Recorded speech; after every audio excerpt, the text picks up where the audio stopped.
Hello everybody, my name is Damon. I'm one of the hosts here that does a lot of the more special programming, if you'd like to call it that, like tonight, as well as what we're here to talk about tonight. On this special day, I hope you brought your loved one, hold them near and dear to you. Nothing says I love you like that guy right there. We're here to see My Bloody Valentine. And it is presented by a group that I know you all love, as well as myself, Texas Frightmare Weekend. We are less than 3 months away from another one. Has anybody been to all of them, like myself? Okay, we got a few of you out there. There's some great guests already lined up. Clyde Barker's gonna be there. A few other of like the Cenobites are gonna be there. The Losers Club from the new It are all gonna be there. A bunch of other artists and authors and great people, and my personal favorite, a celebration of Chucky. And there are going to be so many awesome people from the Child's Play series there. And Alamo is a partnering sponsor this year, so there are some great things being cooked up that I cannot announce as of yet. But be looking for that as some screenings that are going to be happening and other special festivities around that weekend. Another thing tonight, and it's awesome that so many people came out. I think we're like 3 tickets away from sellout. The portion of the proceeds from tonight do go to Stop The Stigma, which is something, if you've been following Texas Frightmare Weekend, you're probably well aware of. It is trying to eradicate the stigma that people have on mental illness and mental health issues, as well as provide low-cost therapy and everything else involved in that. Just making sure everybody knows it's okay. There is no shame in anything. So stopthestigma.org. Please stop by their booth on your way out. Grab a card, grab a little wristband. And also, I believe all or at least a portion of the autographs and stuff tonight is also going to Stop the Stigma. So that's super awesome. I'm kind of stalling because I don't know if they're done out there signing yet. But this is a movie that came out 37 years ago, and in the last 37 years, this has become the go-to movie for us rabid horror fans to watch on this holiday. Some of us watch Halloween on Halloween and Black Christmas. I don't think anybody's popping Valentine in, or even X-Ray, aka Hospital Massacre. I don't think you're watching this on February 14th. Everybody's putting this movie in. I would be watching it if I wasn't here. I'd be watching it at my house. So it came out right in the smack dab in the middle of the golden age of slasher movies, but it was a little bit different. There's no babysitters. There's no safe suburban neighborhood. This is a working class, dreary, gray town deep down in a mine. If you thought mines were terrifying before, I'm claustrophobic, so I would never even dream of it. But if you weren't, having this guy chase after you with his like Darth Vader-esque breathing, I couldn't even. You'll get to see some of the great traditions. Has there anybody here not seen this movie? Oh my God, there's quite a few of you. Well, lucky for you on this romantic day, you're getting lucky tonight because you're gonna see this movie and you'll be able to tell the tale tomorrow. You're gonna get to witness the great Valentine's traditions of the dance, of doing your laundry, and special things in the dryer.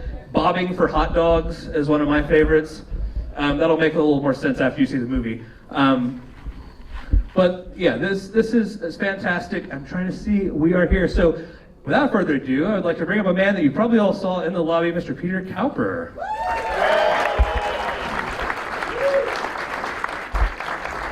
Is that working? Yep. Welcome, thanks for coming. Thank you. Yeah, it's an honor to be here. Actually, when I hung up my acting chops, Dallas, Fort Worth was the first place that I moved to from British Columbia in Canada. So it's only taken me 18 years to get back here. It's quite funny because I was married back then, and then I met a new girl, and I had a family, 2 boys, and a little bit of history is that my youngest son was actually born on Valentine's Day, so it's his birthday today. He's 22 today. And when he and I moved in with my present wife, he said to her, did you know that my dad was an actor? "Oh, I didn't know he was an actor. Well, what have you done?" "Oh, a few things." No, go tell her, Dad. What did you do?" "Well, I did this, horror film called My Bloody Valentine." "You did what?" And so Robin, my son, pulls out of all of his gear the original copy of My Bloody Valentine. He said, "Well, let's sit down and watch it." So we plugged it in, and that night, y'all been to Bed Bath & Beyond? Those big long pillows that are called body pillows?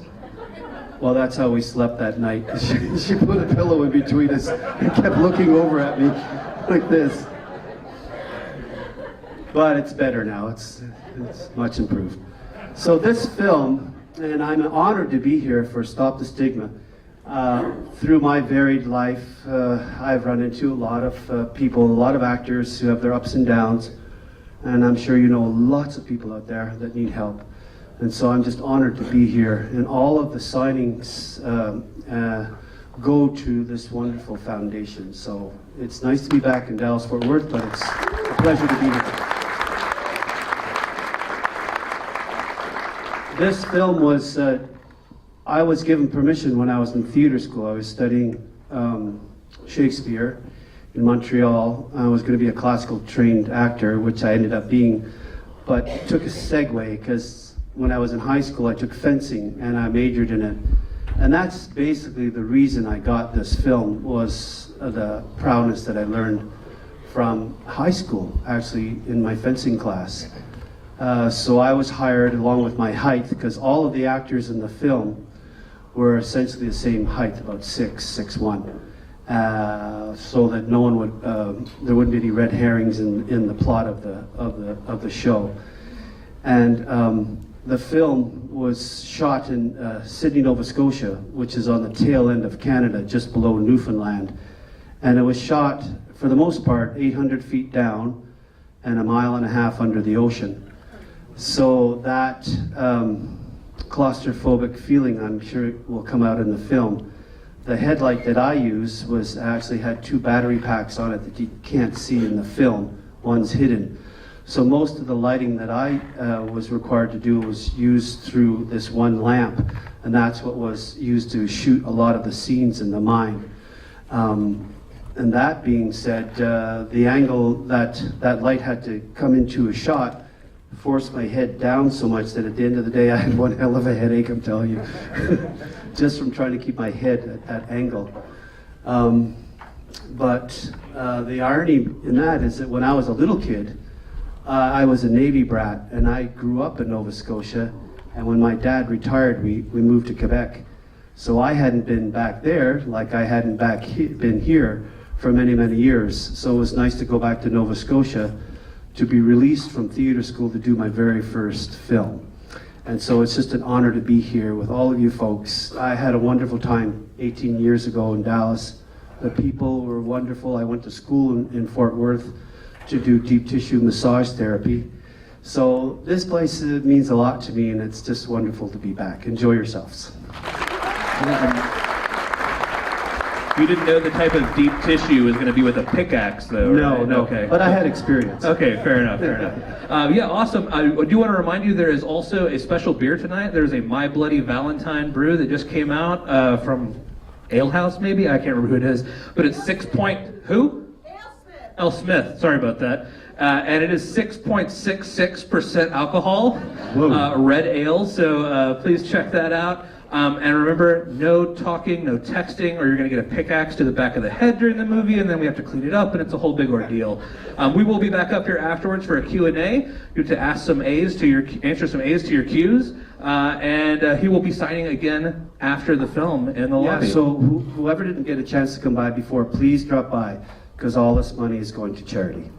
Awesome, enjoy. Yeah, we're going to kick off a short little Q&A here. I had a few things to get us started. I know before you mentioned about how it was working down in the mine, very few lighting, like your helmet, basically because of the methane gas and everything. I also heard it took a long time to get down there. And I know in films it's like a lot of hurry up and wait as it is. how did that affect here when you had to wait like half an hour to get down to the shooting location? Yeah, they had to clear all the lighting and props and talent out of the mine every day. And there was only one scare in mines that are that deep. There's a lot of methane gas. So there's a guy, a safety engineer on site all the time, and a meter went up and we all had to take the coal cars up. That's how we actually all got down, was in those coal cars. We jumped in the coal car, but most of the lighting was brought down in that elevator that you saw that was broken. So it would take upwards, for the technicians to get ready, about 2 hours of transport, bringing everything down. They couldn't leave anything in there because sometimes the moisture level would raise and it would affect the lighting and the cables and the dampness, and there could be shorts, and if there was a short, then a methane explosion would happen. And they're just like, it's like lighting gas. It just blows like that. It's a little terrifying.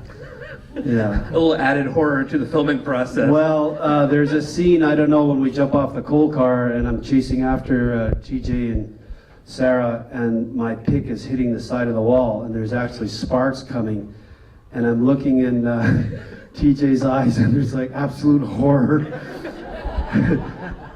And we said, okay, cut, that was pretty good. I said, are you okay? No, I'm not okay. I think this place is gonna blow up. I said, I think it's okay. Oh, all right. And so, we did another second take, and that, but it was scary. Yeah. There's not a lot of makeup effects for the killer in the film. What's it like working in the gear with the breathing apparatus and all of that, having to chase everybody swinging an axe all around? It's point specific. When we first started, there's one scene where you can see where I'm killing Happy, where you can just see through the mask. You can just see a bit of skin on the top. And George was like, oh, the director, George Mahawk, said, no, this is no good. What are we gonna do? And I was a gearhead growing up, fixing cars, and I said, well, let's just take it to a tint shop in town. Oh, that's a good idea. So they took it to a tint shop and put a purple black haze over it, but you can see through it, but you can't see into it. And the mask, I tore the mask apart the first day and took all the filters and buffers out of it because it's actually built for gas. And so we could get that Darth Vader, and I thought, ooh, this is pretty cool. Until I realized that Darth Vader did that a year ago. Yes, sir. After you made the movie, did you add that sound effect of breathing, or is that on the... I had a mic in here, and so it would pick up the breathing in some instances, or sound would cut it off. And I learned very fast not to say anything under the mask. I don't know what we were doing, but George went, cut. No, that's not what we want to do. I was like, I thought that was pretty good. And the sound man went, I heard it, Peter. I'm like, oh, jeez. Yeah. Yeah, right there, yeah. While filming, were you aware that the killer was actually Palmer or Axel, or was that very hidden? I knew who it was, but when I was sworn to secrecy, being a stunt person, I was hired specifically for my height and ability. The other actors, as I sort of preambled in the beginning, they weren't allowed to know who it was so that they wouldn't program a killer move or an attitude or justification for how surly they were in the bar scene. So none of these actors knew up until the very end who the killer was going to be, up until the last 3 pages or so, because it came down to Axel or TJ. Does that answer your question? Yes, sir. Yep. Yeah, right there. What were used for the hard gags? The heart? Gags, yeah. Oh, those were actual, some were pig and some were prosthetics. Yeah, they used parts of it to emulate the heart. They were done anatomically correct. So those were prosthetics. They're a company from California, from Los Angeles, that did all that work. Yep. Yes, sir? Coach, man, at what point in time in history did you say, wow, this character was so much picked up on it that you made such an impact on fans and just in general, people love this character. This could be so realistic. It's possible for someone to be this crazy. You know what I mean? And just, that's why the character's so realistic to some people. When did you realize that this is so iconic? Well, I retired from acting after about 20 years of doing it, and I moved to the States, as I said before. And Sean Clark, who's a producer out of LA that does a lot of the Comic Cons and does works with Norman Reedus from Walker Stalker. I got a phone call one day when I was in Canada, actually, and I have two names. I have my stage name, which was Peter Cowper, and the phone rings, and I said, "Is this Peter Cowper?" And I was like, "Oh my God, it's Revenue Canada." Who's this? I'm Sean Clark. So I went to the first convention in New Jersey about 6 years ago, I believe. And it was basically, a dad came to the table and he said, I just wanted to get your autograph and thank you for all your work. And I said, yeah. And I said, who do you want me to make it out to? To my son. Oh, sure. And this little guy came behind him and he was dressed in full miner regalia with a light, a pick, and he looked just like me, like a mini-me. And I was like, oh my God, how old are you? And he's like, sure. Excuse me? 6? Oh. And I was like, ay, ay, ay, ay, ay, ay, ay. Okay, I get it. Okay. So, that was the innocence of it all. The work that went into that, I don't think I really understood it until the end of that convention, when it had all these people. I hadn't been in the business for about 10 years, coming up and asking for my autograph. And it was a very humbling experience, and to this day it still is. I guess that's when I realized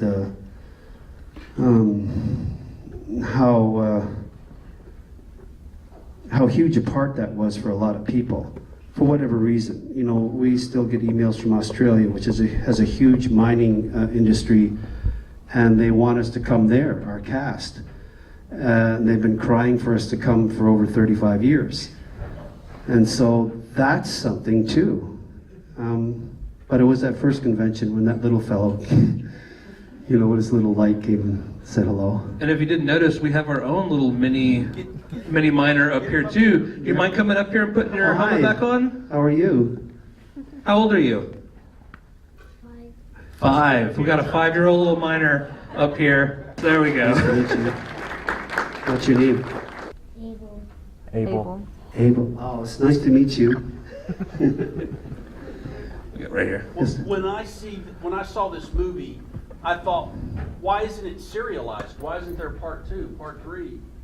Did that ever come up? Yeah. So when we were in Tampa Bay last year, George Mahalka, he revealed that they're writing a sequel to My Bloody Valentine. And all the people that I didn't kill, including me, are going to be in it. Yeah.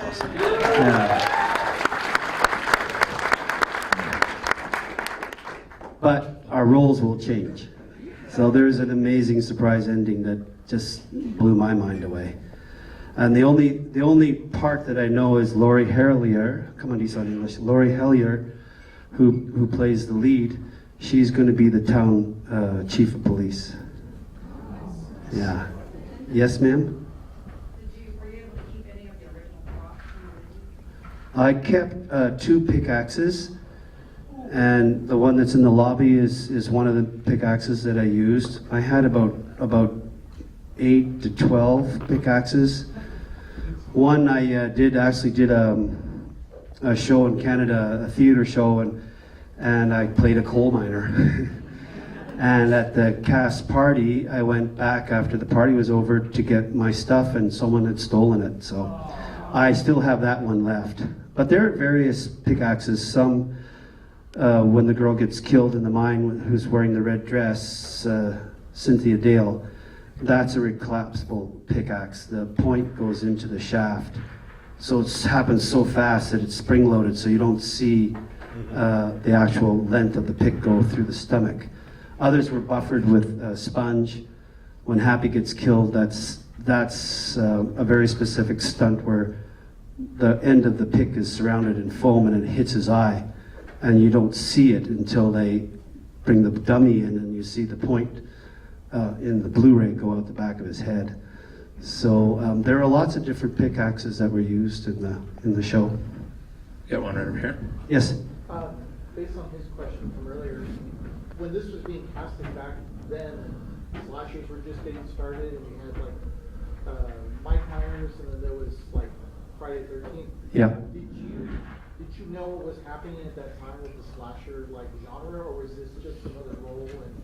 No, it wasn't just another role. To answer your question, for a lot of us, I was in my second year of theater school in Montreal, and I was given specific permission to leave theater school. So my mind was in Molière and Shakespeare and Bernard Shaw and all these American writers, and trying to learn about the craft of acting. And same for all those actors. We were all around 28 years old.